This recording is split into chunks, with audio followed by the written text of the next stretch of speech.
So, good morning or good night, depending on where you are in the world. And welcome to another interview of the Shield Dude on a Couch. I'm your host, Hector. And today I am joined by two members from a flock named Murder.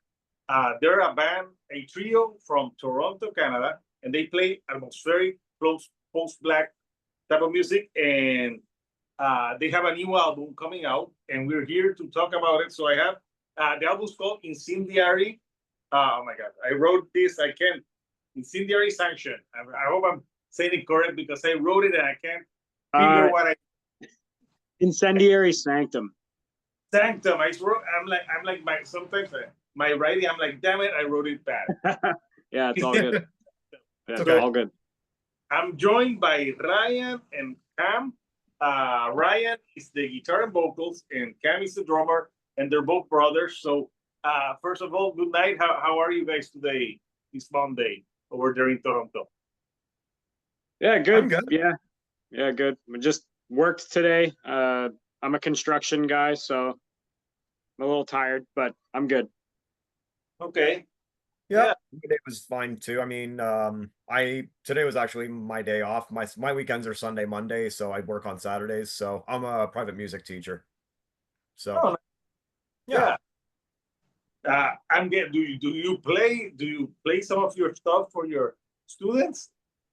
A little bit if they're interested. I deal with a lot of local clientele, so not all of my students are metalheads, but I do get some students that are interested in just learning more about my music and just seeing what it is that I do when I'm not teaching them. And yeah, I show them, and I've had some students show up to our shows and buy our merch and all that stuff too. So yeah, that's cool. So yeah, the band has been around for a while, but you had a name change. I believe it was in like 2018. So for people who haven't heard a flock named Murder, tell us a little bit about the history of the band. Well, we have been playing together for a while. Cam and I started playing music together in like 2009, and we had a project that it was with a friend of ours that it was sort of like a preliminary act to what would eventually become a flock named Murder, but it's very much not the same band because I mean none of that material has been kept. It's been very much lost to the ages. We've moved on from it. Then we eventually changed our name to Sovereign, and we went as Sovereign for a little while. It was inspired by the Neurosis EP, Sovereign, and great EP. If anyone hasn't heard it yet, highly recommended. It's amazing. So yeah, we went as Sovereign for a while, but then due to our own we weren't really happy with the name, and also we were getting mistaken for other bands called Sovereign because go figure, you're a metal band with a one-word name. There's a zillion other bands that have used that too, right? And some of them were starting to catch steam, and well, we had to make a change. So most notably the Dark Descent band Sovereign, I believe, right? Like are they Norwegian? No, they're American, maybe. Yeah, but I think they're American, but I think they came up I know which one you're talking about. I think they came up a little bit later. They're cool though. Yeah. Yeah, they're cool. Yeah, I think they came up a little bit later. I think we were getting mistaken for this band from Arizona called Sovereign. They had like some members of Young and in the Way for a little bit and stuff. So yeah. Plus, I don't know. Yeah, a flock named Murder sounds cooler. Well, that's good. yeah, we're stuck with it. So yeah. No, thank you though. I feel like in this day and age with metal names, right? Like there's so many bands out there. All the cool one-word names are taken. So you got to kind of think outside the box. And it was originally something I was thinking about using as like a lyric title. And then we kind of stole it from there and used it as a band name. And some days I love it. Some days I'm not crazy about it. It's one of those things, right? But for me anyway, I don't mean to speak for the other guys, but I feel like in this day and age to have a name that is very uniquely your own is kind of a rare thing. And so I am happy with it in that regard. Yeah. It's important to have something that is your own rather than something that can get like mistaken for a whole bunch of other bands. So totally, yeah. And when I first got the promo, because I hadn't listened to your band, I'm like, I wonder what type of music they play, because at that with that name, it could be death metal, it could be black metal, hell, it could even be emo. I don't know, like Yeah, true. it could have been like many styles punk, but then I listened to I'm like, oh, let me see what they sound like. So, but I like that it says atmospheric post black, but there's a little bit of like progressive music also to these songs, because this album is 4 tracks, and like there's I think one track is almost like 18 minutes if I'm not mistaken. So it's 4 tracks, longer songs, also a little bit of doom infused. So you got a lot of, at least to me, I heard a lot of like different genres put into it. But if you have to describe like the music style that you play, how would you describe it maybe to someone that's never heard of you guys?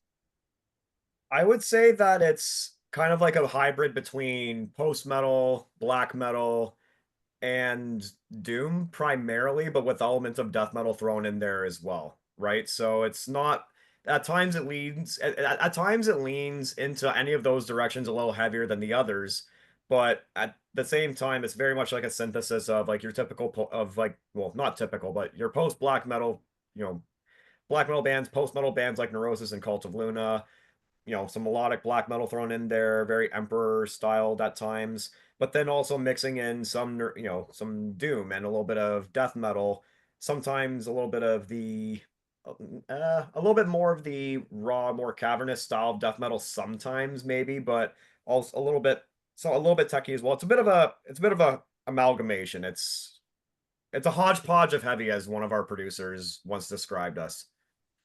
Yeah. Well, to me, I think it makes it more interesting that on each song you can have like different styles, especially when you have long songs.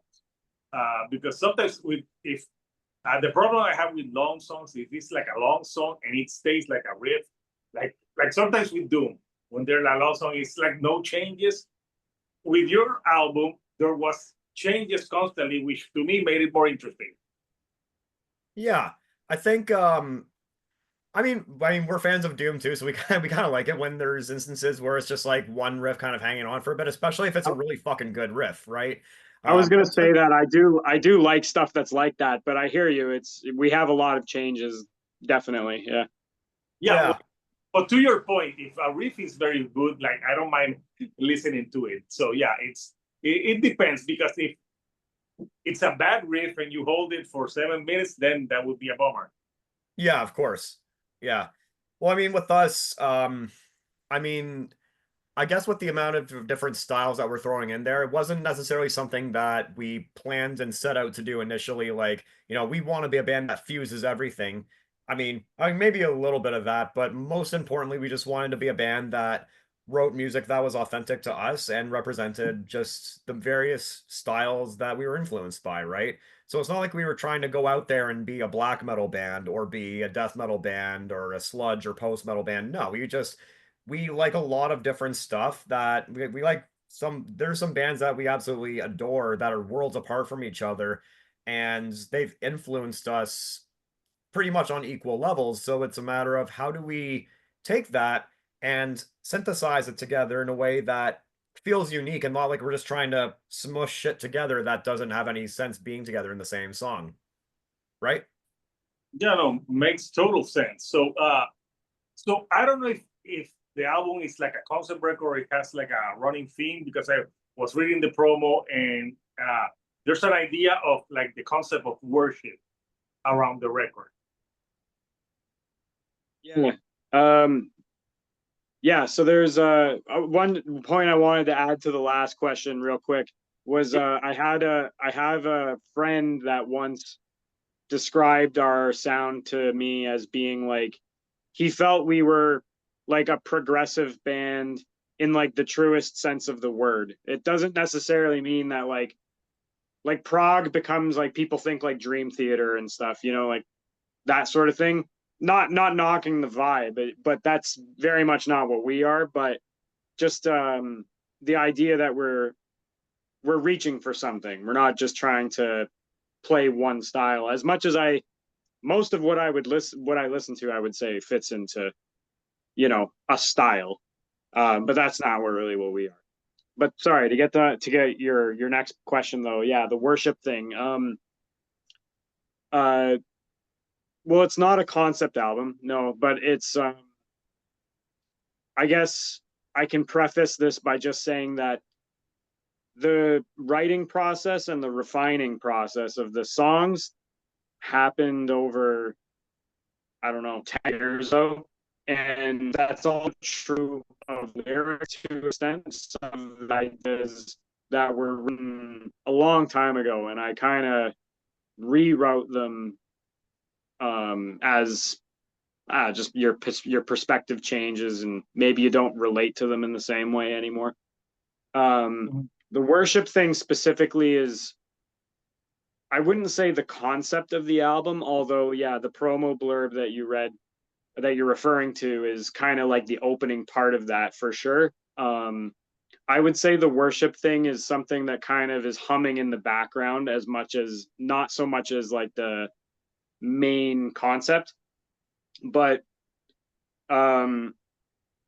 a lot of what I feel my lyrics do is, for one, I think there are a lot more questions than answers in my lyrics. Like, a lot of it is searching for something, or just kind of grappling with a feeling, trying to understand the world around me or something within myself. So the worship thing is a bit of a reflection on that in a way. There's, like, of course, a lot of metal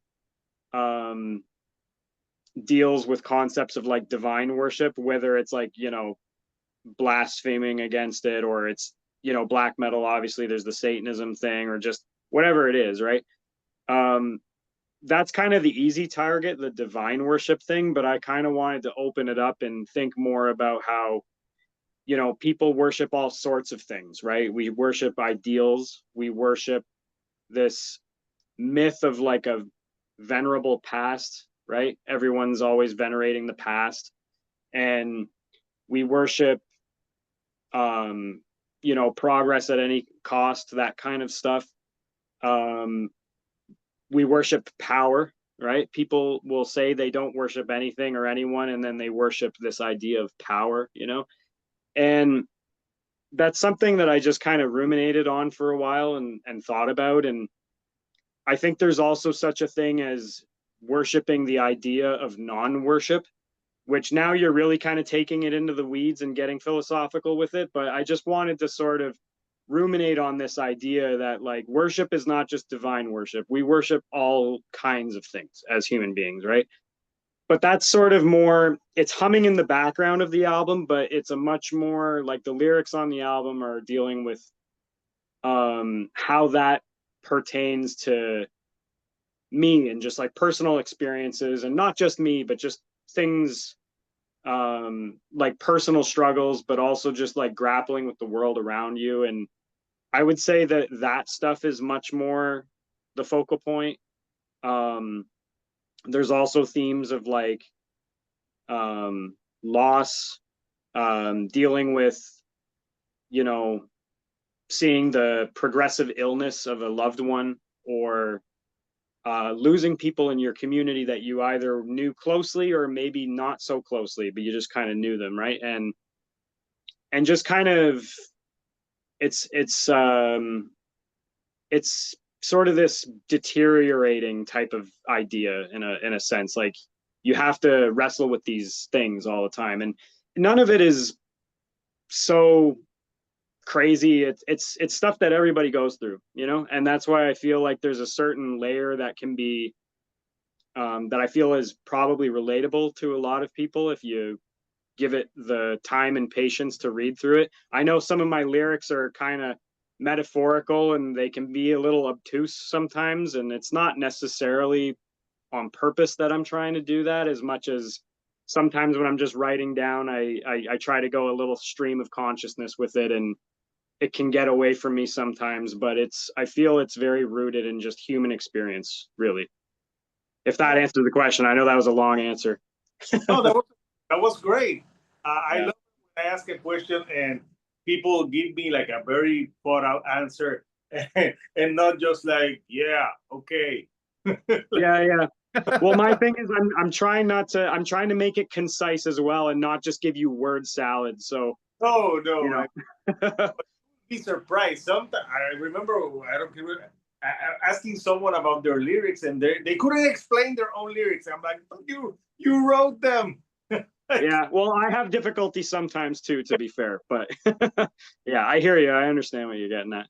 Yeah. So you like write a lot of like stream of consciousness. So uh, do you like see write, or like let's say you wake up, you had a dream, and you in a dream you had something good. Do you have like a pen and paper and write right there, or like what's the process? Well, in this digital age, it's my phone, but yeah, sometimes I'll do that.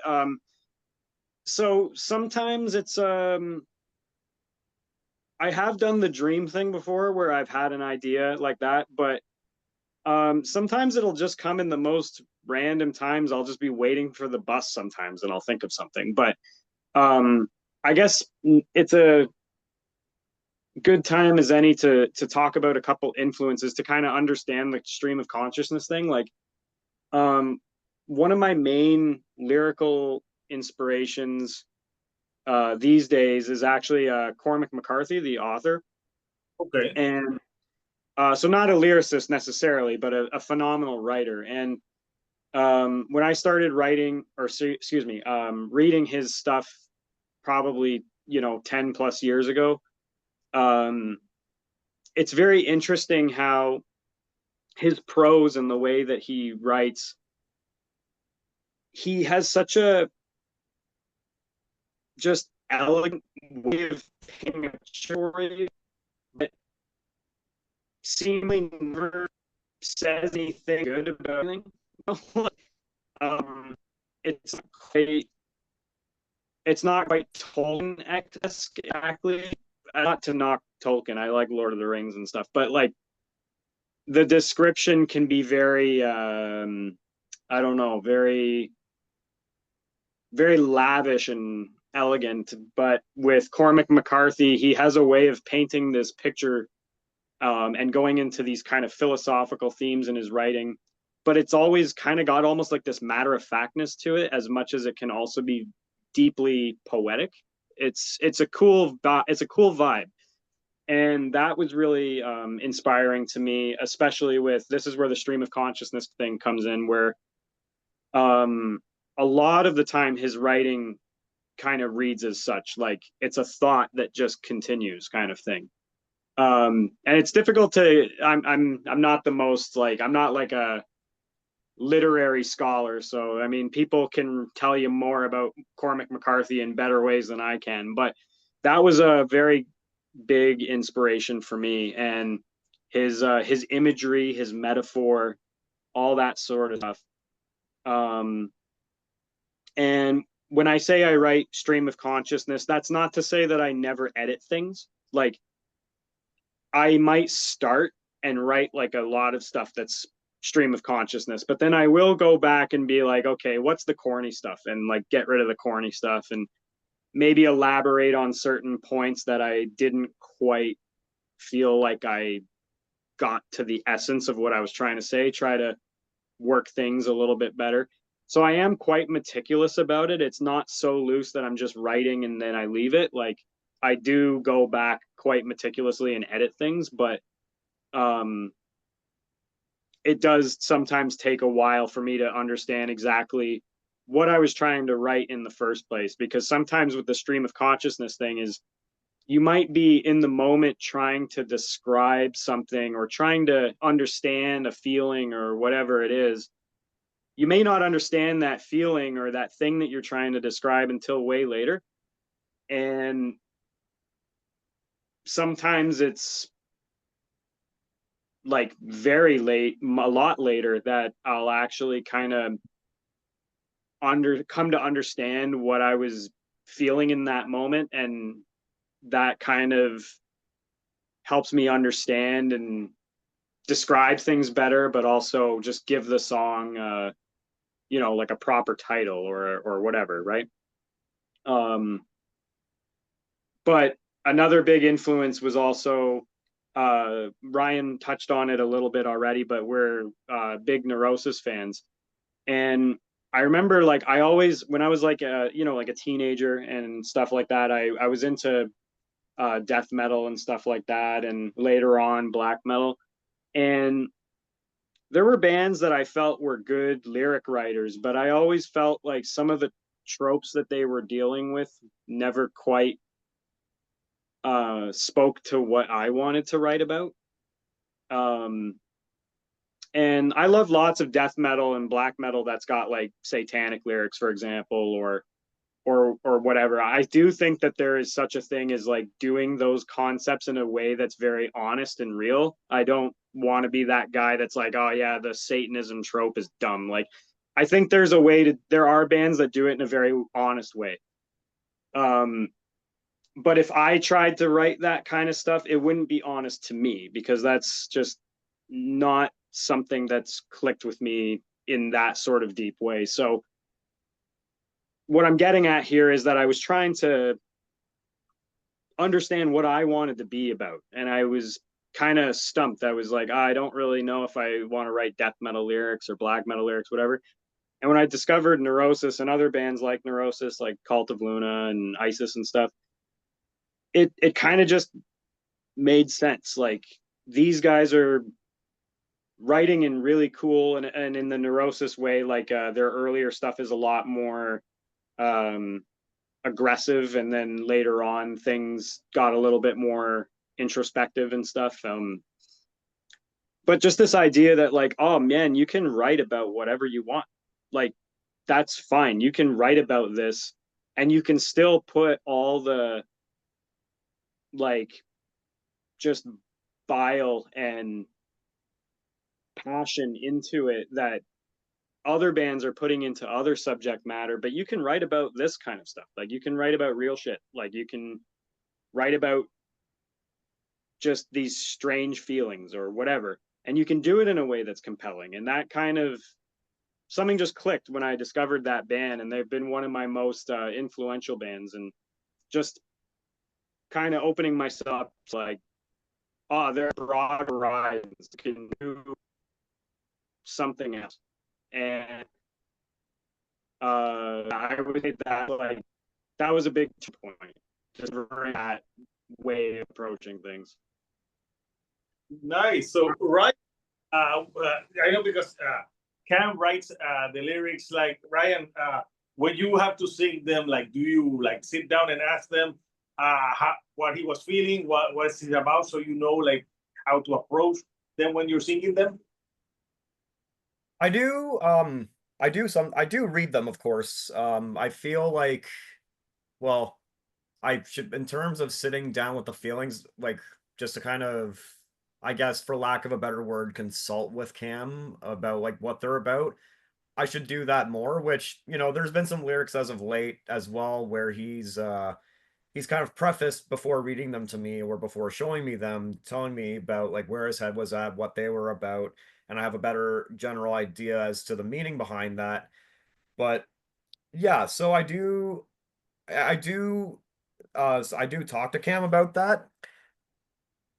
Although, it's good that Cam is here for questions about though that sort of thing, because like he would explain it better than I ever could, right? And it's interesting because of the fact that it's kind of almost like a Rush situation where the drummer is writing the lyrics. So even though I'm not screaming them, even though I'm not writing them, I'm still being the vocal vehicle. That's an interesting phrase. To get them out there, and so to speak. And But you don't play bass. If you would play bass, that would have been perfect. yeah, Our yeah. bass player does sing them too, though. Yeah, Mike has started doing some vocals too, and it's actually been it's been a good vocal dynamic between the two of us because we have different voices and they play off each other very well. That also gives me a bit of a break if I'm doing something technical on guitar and then I don't have to sing at the same time. So, but yeah, to get back to the main point, I should probably still check in with Cam more often than I do, admittedly, about the meanings of that. I still do, but I feel like I could do more. And it's I think like Cam kind of alluded earlier, I think we were just kind of trying to grasp what it is that we're trying to say at times too. So, um, Yeah. but yeah, so I'm very much like he's very much the words and the themes behind it, but I'm getting that message out. I'm the one, I guess, screaming it at the end of the day. So Yeah, no, To your but credit, yeah. I was just gonna say, to his credit, he gets the emotion. I will sometimes be like, "Oh, this is a part we really got to belt this part," and I feel like the emotive aspect is always there. It helps that you're screaming, I guess. yeah. it, and also for this record, you did some field recordings. One was at Yosemite Park, and because I heard it in one of the tracks there. Tell me about incorporating that into the record. Well, that was something that so for the end of the Eulogy Fields, we knew we wanted to have some sort of field recordings, but we weren't really sure of what, right? So I was on a trip to Yosemite National Park. It was a vacation with some friends, and we were hiking up the side of one of the mountains there. This like massive hike, like we it was 3 hours one way, and then we still had another 2 hours, so we had to turn back. But anyways, as we kept going, we got closer and closer to this huge waterfall, and I don't know what it was, but I knew like it was around the time we were in the thick of like the whole album production. I just finished recording vocals and we were just very much in the heat of the moment. And the idea came to me, shit, why don't I just grab my phone and just record the sounds of this waterfall? And it was really unique because you hear the roaring of the waterfall. It's a couple recordings kind of meshed together a little bit and fading into each other, but you hear the roar of the waterfall. But then as we got closer, it got to a point where the mist from it actually turned into rain, and we were just getting flat out rained on from that. And you hear the raindrops there, so it it ended up being a really good spur of the moment idea that it's not like it tied into the themes directly, but in hindsight, I think it's a nice juxtaposition because that song in particular, there's lots of longing and loss in the lyrics, yet you have this sort of more constant nature of the roaring waterfall that in a way it's kind of as if it doesn't have a beginning and doesn't have an end. It's just there and it's just ever flowing. It's very constant. And there's a nice juxtaposition between that. So that's where the idea for that came from. In terms of the church bells at the end of To Drown in Obsidian Tides, that's more for Cam to talk about because he was the brains behind all of that. So Cam, you want to talk about that? Sure, yeah. To your point on the waterfall, I do also kind of think of that as like the way that that song ends. It's got such a grand ending. I think of that as kind of being like a metaphorical crossing over of sorts. Um, I've always thought there's some tides and shore kind of imagery in the lyrics, which I feel it ties into well.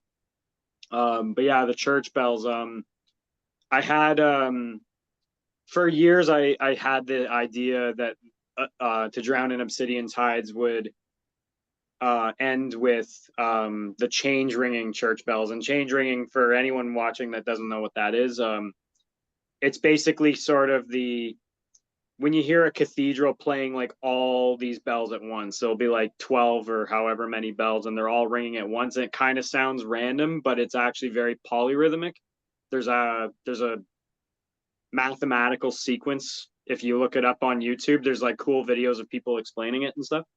Um, and I just had the idea that the song would fade into that at the end, and it was inspired by an Ulver song actually.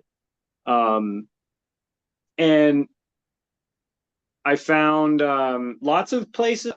Like there's even a place right by where I work. There's a church, and they do it, but I'm pretty sure it's they don't have a cathedral tower of any sort. I think it's just like they probably have some like PA speakers outside or something that kind of play it a recording. But what was the name? The Cathedral St. Church of James. St. James. I couldn't remember if it was St. James or St. Paul's. And yeah, so I found that they do it. I just it was a quick little Google search, but they do the change ringing for an hour before service on Sundays. not a continuous hour. They'll do it in like 2 to 3 minute intervals, and then they'll take a break for a few minutes, and then they'll do it again. And that process lasts for an hour. And I went there 2 weeks in a row, and I recorded every time they did it with like a Zoom recorder. And we picked a couple of our favorite ones. What it does that compositionally with the song that I love, and it's maybe my favorite part of that specific recording, and I just mean the field recording in this aspect, is the song To Drown in Obsidian Tides like ends with that big warm major chord, right? And it's kind of like, whoa, did this metal band just end with that big major chord? Like it's almost jarring in the opposite way that you would expect something else to be jarring. Like a lot of other musical styles, dissonance is very jarring, but ending it that way is jarring in a good way. I do like it, don't get me wrong, but I think that there's something cool the church bells do where they kind of almost add this ominous foreshadowing to things. Like you kind of have this climactic ending. You have the clean guitar section, which is very beautiful. It ends with that very lush sounding, almost uplifting major chord. And then when the church bells come in and they kind of go into their, strikes at the end, there's kind of one more shifting of tides, which I really like. It's sort of like the song is done, the instrumentation part of the song is done, but there's still kind of one more trick up the sleeve, like it's one more turning of the tides. It goes from like this uplifting ending, which is very kind of beautiful sounding, and then it kind of turns one more time like a dark sky, like that kind of vibe. And that just happened foreboding at the end. Totally, yeah. And that kind of just happened as a result of the recording sounding the way that it did, paired with the ending of the song. It wasn't necessarily like, oh, we got to make this sound darker. Like, I like the way the song ends, but I do think it's a cool effect, the way that it kind of sounds like a storm rolling in, almost, metaphorically speaking, if you catch my drift. Yeah, no, it's pretty interesting, and it adds some different extra layers into the track. So I want to show and talk about the artwork of the record, which is a pretty cool artwork, and I have the name here. I know Adam Burke. Yes. Did the artwork. I wrote his name correct. So here we have the album artwork. So tell me what you guys wanted from the artwork, because it's a pretty cool looking artwork.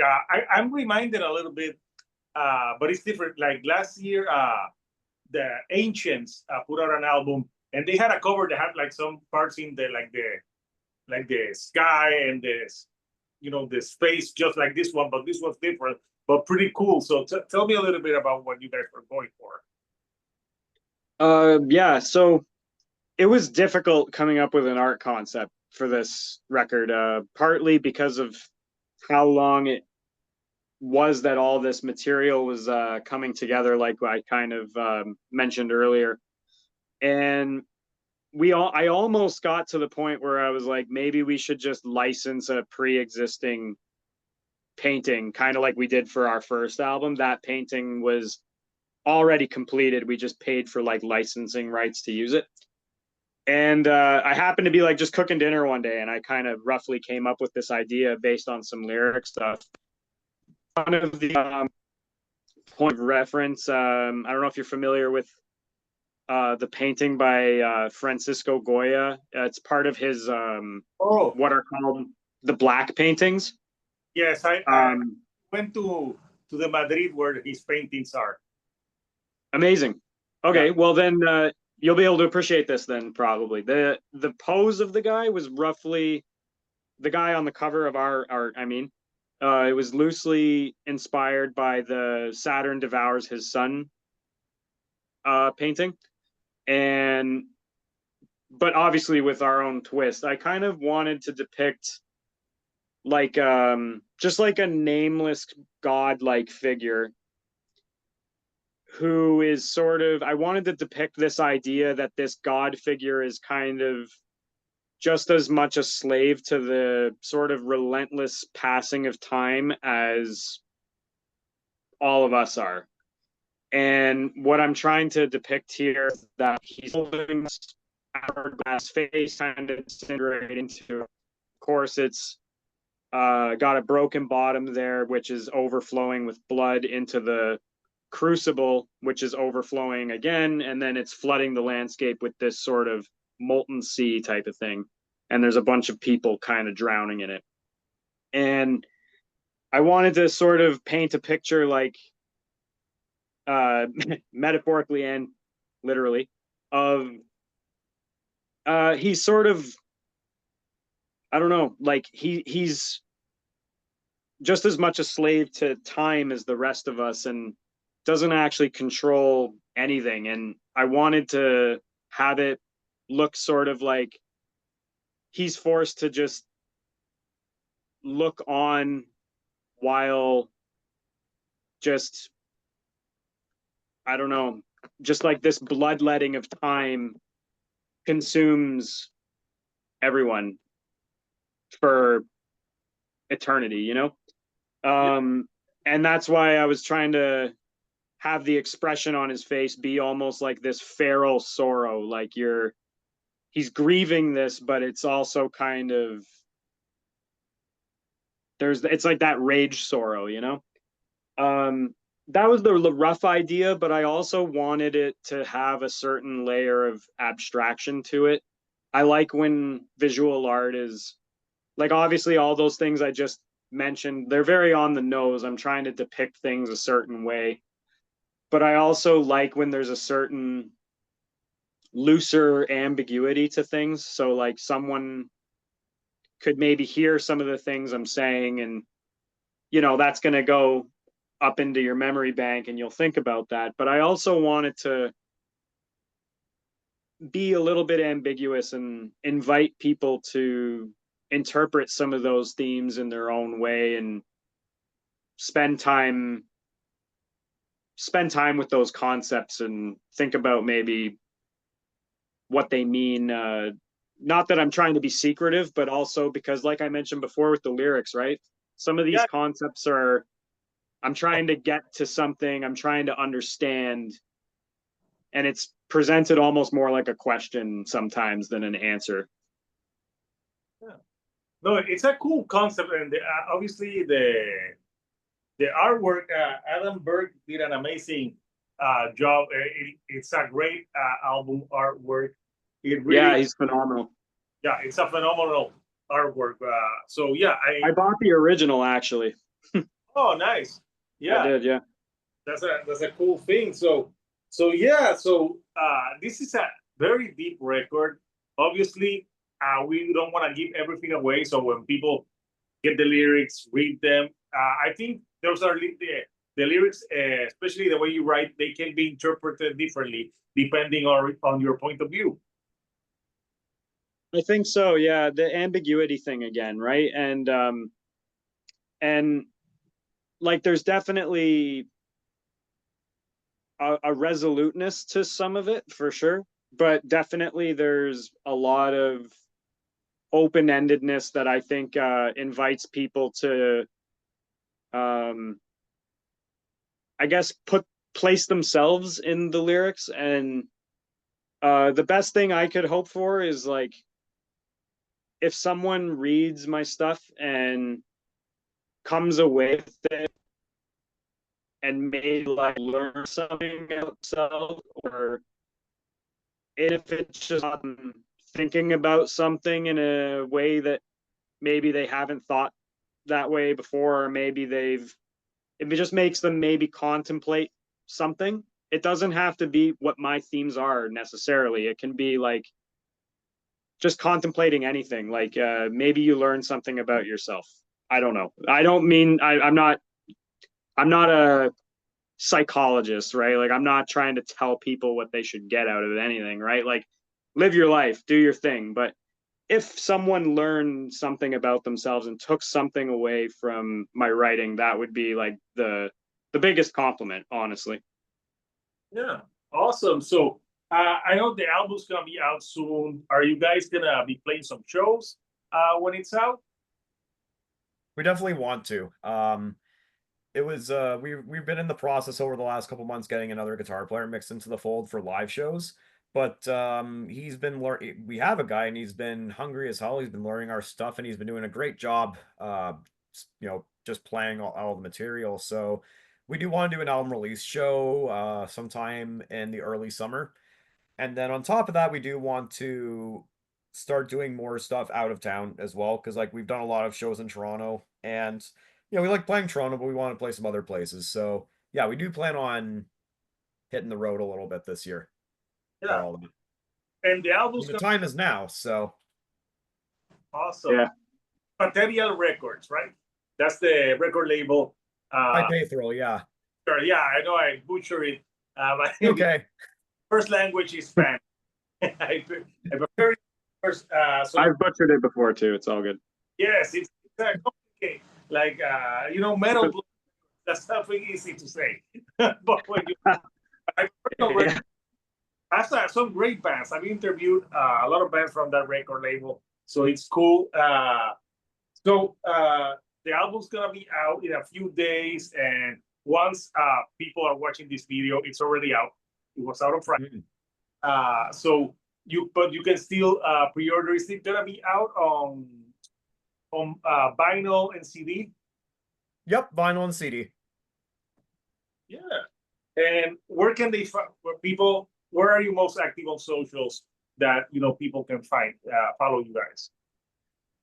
Well, for our socials, I would say Facebook and Instagram. It seems like Instagram over the last little while has been a lot busier than Facebook, so I would probably recommend that first. But yeah, Facebook and Instagram are the ways that you can definitely just stay in touch with what we're up to. We update, especially if there's anything important to share, then we update both of those for sure. And yeah, aside from that, I mean, you can pre-order it on High Pathro Records Bandcamp.